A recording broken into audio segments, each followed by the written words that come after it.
This is Anatomy Lab 10, anterior arm and forearm.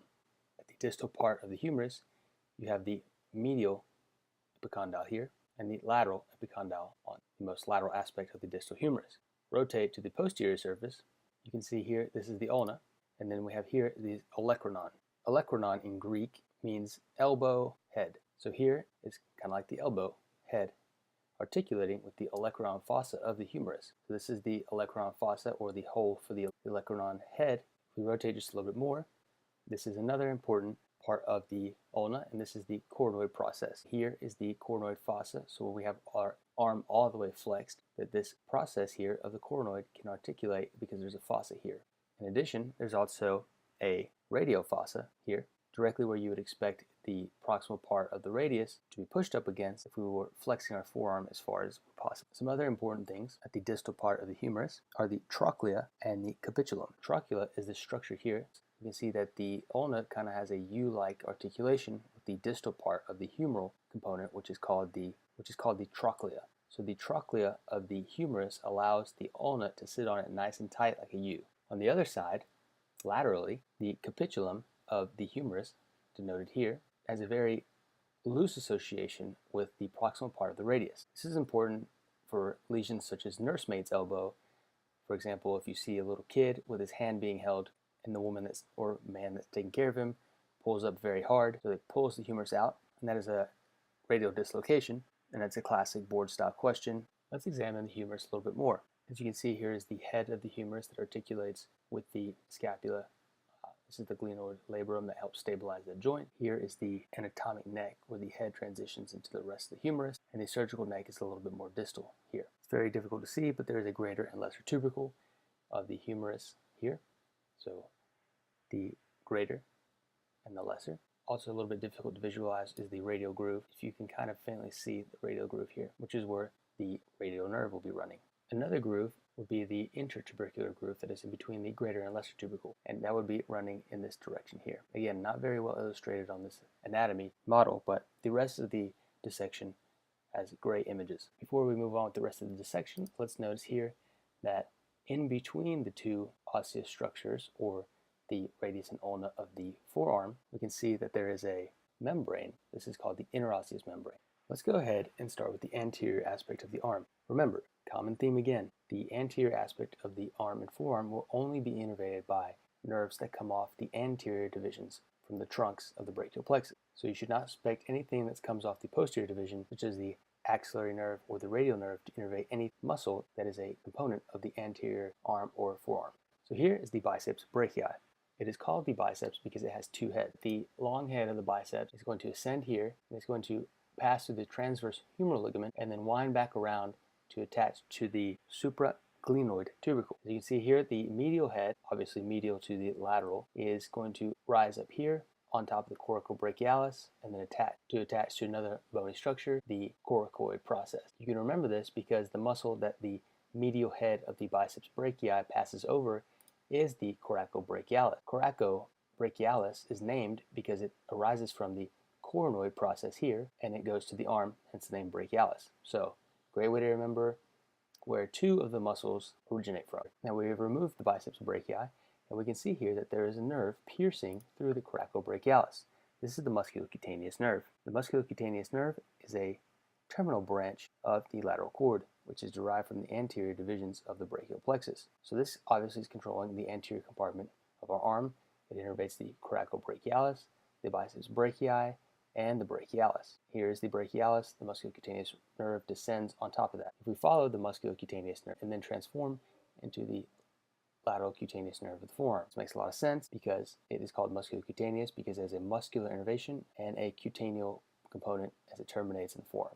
Let's go ahead and discuss the median nerve while we're on the nerve. So remember that the median nerve receives contributions from the medial cord and the lateral cord. It runs directly under the Coracobrachialis, and it courses with the brachial artery, and so does the ulnar nerve, as it descends down, and it will eventually cross over the brachial artery to pass under the bicipital aponeuroses directly next to the pronator artery. Here's the ulnar nerve descending along with the brachial artery, but as the median artery passes in front of the brachial artery, the ulnar nerve will pass posterior. So you see here, coming down, and then the brachial artery is right in the middle between the median nerve and the ulnar nerve. The ulnar nerve will head to the more posterior part of the elbow. And that is why when you hit your elbow and you have that tingling sensation, people say that you hit your funny bone, but really you hit your ulnar nerve. Now let's quickly discuss the posterior compartment. Very simple. There's a three-headed muscle called the Triceps Brachii. Tri for three heads, brachii for the arm. So if we remove this, we can see that the radial nerve coming off posterior cord of the brachial plexus will continue pass under the Arterial Profunda Brachii, and it will slide right into the radial groove. It also sends out a posterior cutaneous nerve of the forearm that will descend all the way down. So common theme here. Terminal branch of the posterior cord is the radial nerve. It sends off a branch that also innervates the skin of the forearm, and it is the posterior cutaneous nerve of the forearm. The musculocutaneous nerve is the terminal branch of the lateral cord. It sends down a lateral cutaneous branch. Here's the lateral cutaneous nerve of the forearm, derived from the musculocutaneous nerve from the lateral cord. And then here is the posterior cutaneous nerve of the arm, derived from the radial nerve from the posterior cord of the brachial plexus. In addition, we can see the axillary nerve here passes through the quadrangular space with the posterior circumflex humeral artery. Let's get back to the anterior aspect because that's what this is about. Now, the brachial artery, which is named so after the axillary artery passes the teres major, is going to be here. Remember, it is straddled by the median nerve and the ulnar nerve. The ulnar nerve goes posteriorly, and the median nerve crosses over the brachial artery. So the first branch of the brachial artery is the Arteria Profunda Brachii. This is a very unique situation because we also see something very similar in the leg, where there is a deep artery of the thigh, and this is the deep artery of the arm. In the thigh, the femoral artery gives off a deep artery of the leg. Now, the Arteria Profunda Brachii comes off of the brachial artery and then runs on the posterior aspect of the humerus. This artery joins the radial nerve in the radial groove. The radial nerve is accompanied by the Arteria Profunda Brachii. It will soon join the radial recurrent. The radial recurrent comes off of the radial artery and literally travels back up or recurs to join the deep artery of the arm. So next up is the anterior ulnar recurrent. It is the next distal branch off of the brachial artery. This is very simplified. There are many other branches, but this is following the ITO. The anterior ulnar recurrent is named so because the ulnar artery sends a recurring branch up on the posterior aspect of the elbow to join the brachial artery. If you can see, there's an extensive anastomotic network here. The radial artery sends up a recurrent branch here, and then the ulnar artery also sends up a recurring branch, which is the anterior ulnar recurrent. This is to ensure that there is multiple ways for the brachial artery and the deep artery of the arm to supply the distal upper extremity. As we continue into the forearm, we can see that the ulnar artery is running on top of the ulna, and the radial artery is running on top of the radius. Very convenient. Off of the ulnar artery, we can see that there's a tiny little branch, the common interosseous. There's an anterior because it runs on the anterior aspect of the interosseous membrane, and then there's a posterior interosseous artery that runs on the posterior aspect. The posterior interosseous artery will continue all the way down and attach to the dorsal carpal arch, which is also made by contributions from the radial and the ulnar on the ulnar aspect or medial aspect of the arm. In comparison, the anterior interosseous artery will join the palmar carpal arch. Now, while we're talking about vasculature, let's go ahead and discuss some veins. So the first one, the big one that we see, a lot of times when you're working out, this vein might bulge if you really jack. This is the cephalic vein, named so because it is traveling cephalad or towards the head. It is on the most lateral aspect of the arm. It basically runs very superficially, remember, because this is a vein. And it continues all the way up on the lateral aspect of the arm, eventually joins the axillary vein. The most medial vein is the basilic vein. The basilic vein is formed from the dorsal carpal venous arch here.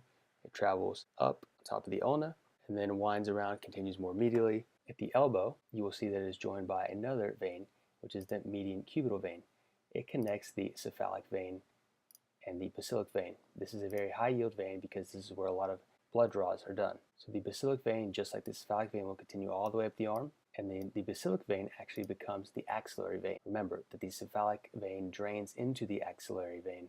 Another high yield simple principle in anatomy is that whenever you have an artery running in one direction, you can very strongly anticipate a vein running in the direct opposite direction. For example, here we see our ulnar vein that is running right next to the ulnar artery. Here we see our anterior interosseous vein that is running with the anterior interosseous artery. In addition, we can see that the posterior interosseous vein is running with the posterior interosseous artery. And again, also on top of the radius, the radial artery is accompanied by the radial vein. Same trend is occurring here. The radial recurrent vein is running with the radial recurrent artery. The ulnar recurrent vein is here with the anterior ulnar recurrent artery that comes off the ulna and then joins the deep artery of the arm to provide an anastomotic network.